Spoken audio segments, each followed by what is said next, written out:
Thanks, Cassidy. And now I am joined by my real good friend, one and only Dickie V, who was put into the Hall of Fame, elected in 2008. But yet more importantly, he and his lovely, lovely wife, Lorraine, their two daughters came to Notre Dame, played tennis, but their two sons-in-laws graduated from Notre Dame. Dick, welcome to us at Notre Dame in Notre Dame Day. Well, thanks a lot, Digger. Great being on. Go Irish, man. Go Irish. All right, let's go back to when you were a high school coach in New Jersey. And then, you know, you end up at Rutgers as an assistant, then at the University of Detroit, and then all of a sudden you're coaching the Pistons. But then all of a sudden in 1979, you start for ESPN college basketball and make it what it is today as one of the giants of all sports. Well, that's really nice of you, but I really have been stealing money for 36 years, doing something you love, sitting at courtside. I don't know where all the time has gone. It's just been unbelievable. But I remember when I coming down to Notre Dame when you were coaching, you wouldn't give me the right time of day. I couldn't even get in. I only talk to the guys at NBC. I don't talk to cable. Okay, let's get back to your two daughters. How did they get interested in coming to the University of Notre Dame as tennis players? Well, you know, I'll tell you, Digger, our initial interest, really, my wife and I, we're thinking of them going in a warmer climate, to, whether it be Carolina, right. whether it be Duke.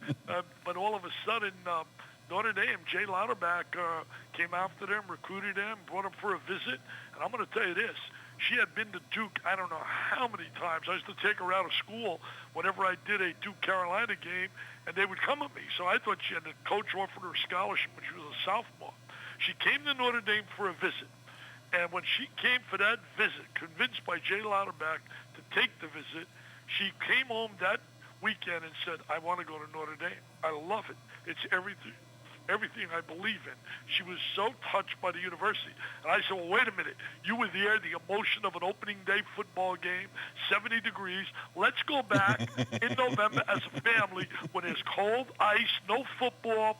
We went there for 4 or 5 days as a family. We got off the plane. First of all, we left Sarasota, Digger. It was in the 70s, sun shining. We got off the plane, the snow and ice. I looked at my wife and I said, there is no way she'll want to go through this. After 5 days, she said, Dad, it's not even close. This is where I want to go. I love it. The kids are my kind of kids. And she fell so much in love, Digger. Both girls, they went back and became double domers and got their masters as well as Notre Dame. And I don't think a lot of people realize this, but Lorraine and I, for years now, have had scholarships in our name. We love the university so much that we have the Dick Vitale Family scholarships that are given out annually to kids that participate in an activity that doesn't get scholarship aid, like the band, the cheerleaders, the mascot. They've all been recipients over the years of some financial aid. I know that's what you guys decided to do, you and Lorraine, that once your daughters got out of here and they had tennis scholarships, you gave back those scholarships plus much more to do the things you're doing. Why do you think it's so important for these Notre Dame students to know that once you leave Notre Dame, there's other ways you win in the game of life? Yeah, you know, really, Notre Dame really prepares you for the game of life. We're very proud, as you mentioned so well early, not only my daughters, my two sons-in-laws went there, and I look today at what they're doing in their life. My son-in-law, Chris Forzo, played lacrosse at Notre Dame for Coach Corrigan. So proud of his relationship with him. But today he's a leading hand, shoulder, elbow surgeon, has a tremendous practice, takes care of a lot of athletes from IMG.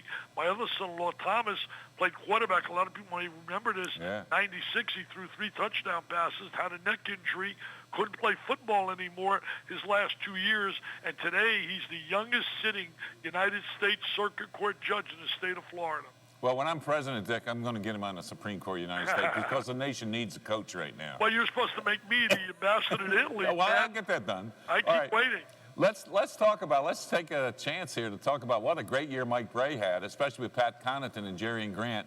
Did that surprise you to see the Irish get to the Final Eight? Well, you know, really surprised me that we were able to win the ACC, because anytime you can go to Carolina and beat Duke and North Carolina in a 24-hour period of time away, that was just special. Mike got the most out of his kids, a very experienced basketball team. I thought they should have beaten Kentucky. Had them totally on the ropes. I thought they were going to put them away really big time. But Mike Connerton, you mentioned Jerry and Grant, had such terrific years. They just played so efficiently offensively. They moved the ball so well, and really he's done a great job. But I don't think people realize sometimes the amazing job you have done. I really think back of your great teams. I mean, what you did when you had Dantley and that crew, and certainly Shoemade and Brokaw. The wins on the road were unreal. Beating Walton's club with UCLA, beating Al McGuire's team. I think sometimes I was taken for granted because you had Notre Dame totally as one of the elite programs in the nation. Well, what people don't realize, that back then we were an independent, and so was football. So we weren't in a conference. Our conference was the nation. So we played a national schedule because, as you recall, only 32 teams were going back in the early 70s, right. And there weren't many at-large teams to get a chance to go to the NCAA tournament. But let's change the subject. I know you're so loyal, especially in the fall. You'll be up here for 1 or 2 or maybe even 3 home games. What are you looking for in this coming football season with Brian Kelly, especially with both quarterbacks coming back? Well, you know, I'll be there for at least 3 games. We try to do 3. When my daughters went to school, as you know, never missed any. We'll always be down at Parisi's, all of us, and have a great time.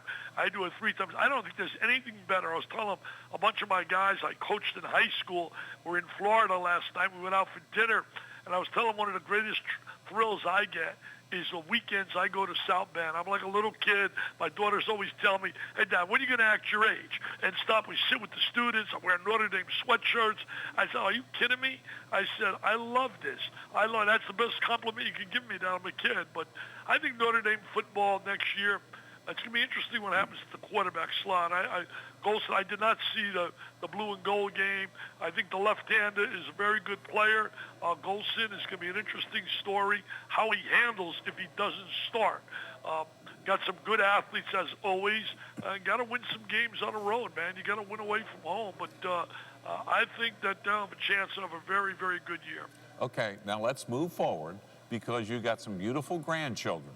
Which one are you recruiting first to sell and convince to come to Notre Dame like your 2 daughters did and your 2 son-in-laws? Well, today I had a big day with my family. My grandsons played in a major tournament featuring a lot of nationally rated players and went to the semis and finals. Semis and won back draw in the finals in the regular, and they really have progressed. And my granddaughter, same thing.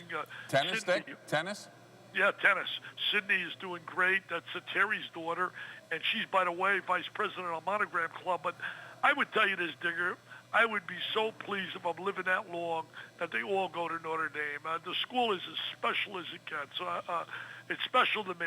It's more than just, football and basketball.